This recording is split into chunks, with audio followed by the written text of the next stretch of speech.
The theme is quite simple. It's that lots of tiny little interactions often contribute to extraordinary moments.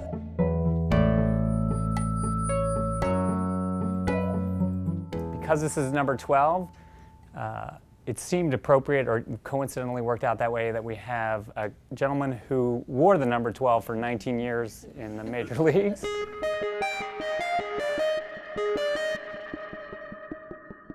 In high school, my only goal was to get a college scholarship. I never thought about Major League Baseball at all. And I never followed anybody, didn't know any of the players, didn't even know the history of the game. So I just loved baseball. It was in my blood. So got a scholarship to go to college, Southern Illinois, and then got drafted my junior year, elected to go back to school. I got my degree in physiology, graduated, got drafted by the Baltimore Orioles, got a ham sandwich and a bus ticket to sign. I had no leverage at all.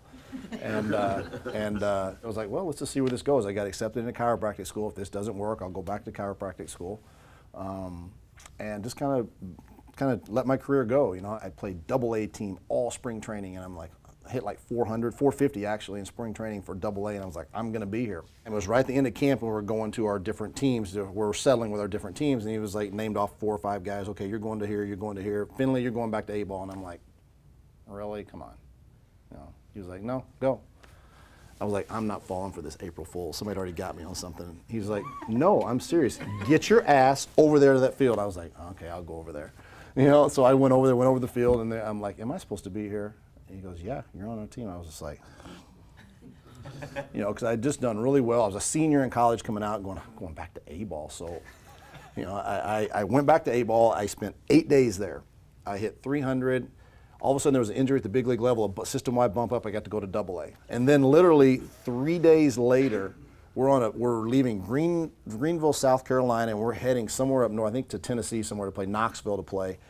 Middle of nowhere, bus stops. It was in the middle, it was like 1 o'clock in the morning. Biagini comes back, he goes, Finley, come here. I'm like, I'm stopping on the side of the road. What the hell, is this guy gonna shoot me? So he gets me off the bus and they're pulling my shit off. And I'm like, what the hell's going on? I'm gonna get left here. There was a little bitty hotel right by us right there. And he goes, you're going up to AAA. And I was just like, really? He goes, don't get comfortable. Your ass will be right back down here in about 2 weeks. I was like, I don't care. So I grabbed my bags, went in the hotel room. They had a car come pick me up. Went to Columbus, Ohio, which is where the AAA team was, the Rochester Red Wings. So I get up there and I'm batting 8th in the order. And after about almost 2 weeks, I was batting $160. I'm like, oh, okay, 2 weeks is almost up. And getting ready to go back, I get moved up to 2nd in the order. Like, okay, a couple games, started getting a couple hits. All of a sudden my average started creeping up. I'm there longer than 2 weeks. Now it's 3 weeks. Now it's a month. I'm batting up in 270.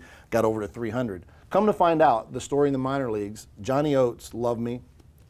They called him every week wanting to send me back to the minors, send him back to AA, and he was like, no, you got to keep him here. He's not going to get enough at bats, batting 8. Okay, I'll move him up to 2nd in the order and he'll get plenty of at bats.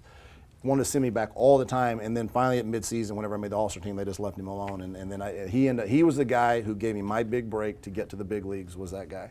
And so the next year, got invited to big league camp. I remember Frank Robinson was our manager, and he called me in, and he's like, you know, I just want to let you know, he's sitting across the table. I just want to let you know, you've done really well here in camp, and I just like sinking already. I know here it comes, and he's like, you've done everything we ask of you. You played great defense, and you've seen all the reports, I'm sure, and I just want to let you know that we appreciate everything, and you made the team. I was just like, I mean, it was just like, whoa. He goes, and then he said, you can get the grin off your face, get on back out there, make all your calls, tell your parents to get there. Opening day, batting 3rd, facing Roger Clemens with the Red Sox. Got 1 at bat, 3rd inning, slamming the wall, separate my shoulder, season over for 3 weeks.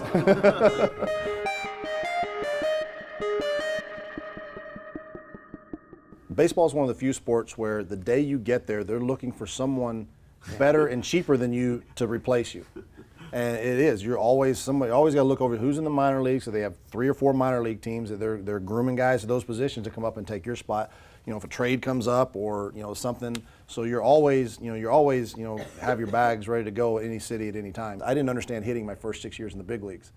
I just did it as an athlete, pure athlete. When I was going bad, I didn't know how to get out of it. When I was going good, it was like, okay, I got to maintain this as long as I can. I remember going to first base one time and goes, dude, your hands look really good where they are now. I'm like, really? I was done for the next 2 weeks, trying to figure out, okay, well, my hands are where I was thinking about my hands now. So, but when I went to San Diego, I had Tony Gwynn. He was kind of one of the architects of video and watching video and studying pictures and studying himself and making sure that everything was in sync the way it needed to be in sync to give yourself the best possible chance to hit. So in turn, we would always be in the video room and studying the other pitchers. And in that, you'd study the other pitchers, you see their tendencies, you'd have video of them facing you. The preparation now for games is way beyond what it ever used to be. In baseball, they always teach us, get ready to hit the ball before the guy lets go of the pitch.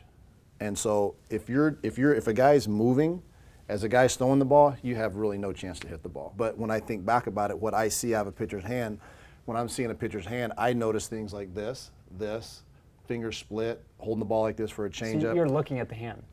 I don't know. Oh, okay. When you're in, well, I'm sure when we get to these things, everybody calls, when you get in the zone, when you're everything is in picture perfect harmony. Whatever you're doing, whether it's writing code or hitting a baseball, if you get in the zone, you see all this. You see this. You see the fingers, and it's not really. I don't think you're looking per se at it, but you see it. It's like a poker player. The poker player playing in these poker tournaments, it goes, percentage chance that he's going to get this card here, and so you actually play poker all the time when you're on the deck, you're in the batter's box, and depending on the count, you have to know all these scenarios that are going on. And as a hitter, you see a pitcher that has that doubt, you pick up on it in a hurry, and that's when you dig in the box and you got the guy.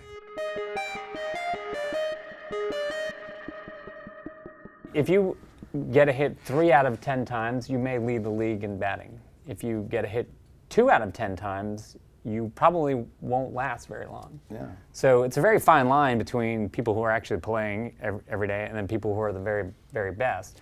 But even the very best are dealing with failure 7 out of 10 times. And for my career, I think I failed 73% of the time. There's not too many careers where you fail 73% of the time that you're going to be, be in it for 19 years. So you learn to deal with failure. Everybody deals with it in different ways, and baseball has so much failure. Sometimes, you're in an 0 for 20 slump. It's like, okay, you're hitting line drives everywhere, or you're striking out all the time. It doesn't matter. 0 for 20 is 0 for 20, and you're just you want to produce for the team.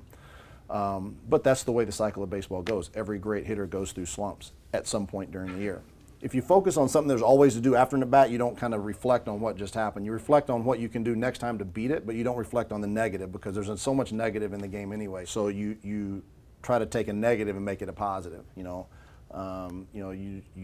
drive a guy in by hitting a ground ball at second base. That's an out. It's not a hit, but you do something positive in the game. So or you strike out in a big situation, I just get pissed off enough that I'm going to kick that guy's ass the next time I go back out there. He's not going to get me next time. Or I want to come up again because I want to do something to help this team win. When you put a group of guys together that know how to do things together, know how to work, check their ego at the door, don't worry about who gets the credit. Everybody's going to have their chance to be a hero. When you put that together with a good manager, good coaches around them, you can't help but win. So if I couldn't help them with hitting, I knew I had to get my glove on and go out there and play defense and completely separate the two. And it's not easy. Let me tell you, it's not easy, especially under the high pressure. You get people out there in the stands that expect you to perform on a daily basis. But you just learn to get the ultra focus on what you have to do and just keep breaking it down into small things. Because if you look at the too big of picture, we know everyone's going to win 50. We know everyone's going to lose 50 during the year. It's what you do with those other 62 that make the difference in a winning season or not.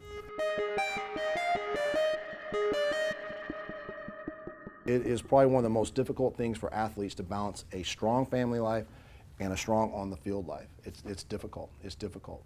So you just got to find that happy medium. When I played in Houston, we had a team psychologist that put a uniform on every day in batting practice. We were home, walked around the field, and you never knew he was working on you. But he was always talking to you, just like about the game, about this, but he was working on you, and he would leave little things in your locker, little sayings, little this every now and then, Really? But Houston, interesting, okay. Yeah, it was very interesting, and he told me one day, he's like, look, there's going to be a lot of distractions off the field, things you do, things you're going. He goes, I just want to let you know there's only so much capacity your brain has in a day to handle all the information that it's given. He goes, in baseball, that 3 hours on the field uses an enormous amount of energy. And if you spend a whole lot of that energy really strongly focusing on other things off the field, you're going to lose a little bit of that edge when you get in the game. And he was right. When you're done playing, the one thing you look for is you look for something to replace that high of being on the field in front of the fans. And you quickly realize that that's just not going to happen. The only thing that you can ever do to replace that is to be back out on the field playing again, which is not going to happen. Ryan Franklin, the guy I hit the home run off of, I didn't worry about that it was bases loaded, the game was on the line, nothing. The crowd was, I remember walking to the plate, I go, you know what? For once in your life, enjoy this moment. I wasn't even looking at the pitcher, I was looking around this way, behind home plate, looking up, looking around, and laughing, kind of smiling. This is pretty cool. You just go up there and put a good swing on the ball, let it go where it goes. And it's as simple as that.